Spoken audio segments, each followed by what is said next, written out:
கர்த்தருடைய பரிசுத்த நாமத்திற்கு சோத்திரம்.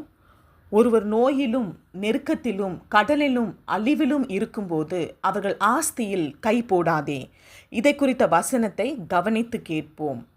உன் சகோதரன் அந்நியர் வசமான நாளாகிய அவனுடைய நாளை நீ பிரியத்தோடே பாராமலும் யூதா புத்திரருடைய அழிவின் நாளிலே அவர்கள் நிமித்தம் சந்தோஷப்படாமலும் அவர்கள் நெடுக்கப்படுகிற நாளிலே நீ பெருமையாய் பேசாமலும் இருக்க வேண்டியதாயிருந்தது.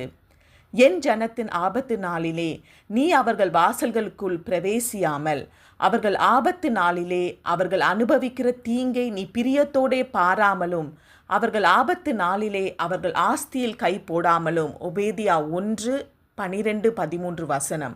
மற்றும் அதை தொடர்ந்து எல்லா ஜாதிகளுக்கும் விரோதமான நாளாகிய கர்த்தருடைய நாள் சமீபமாய் வந்திருக்கிறது.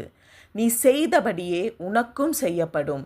உன் செய்கையின் பலன் உன் தலையின் மேல் திரும்பும். ஒபேதியா 1:15 வசனம்.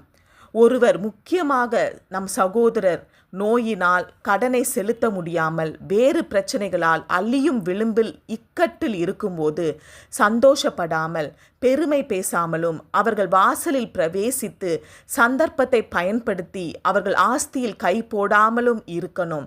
மாறாக ஆஸ்தியில் கை போடும்போது நம் செய்கையின் பலன் தலையின் மேல் திரும்பும்.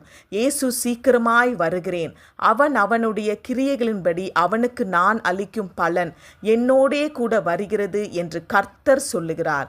ஏசப்பா, இப்படிப்பட்ட பாவங்களுக்கு நாங்கள் மன்னிப்பு கேட்கிறோம், எங்களை மன்னியும். இப்படிப்பட்ட பாவத்திற்கு எங்களை விலக்கி காத்தருளும்.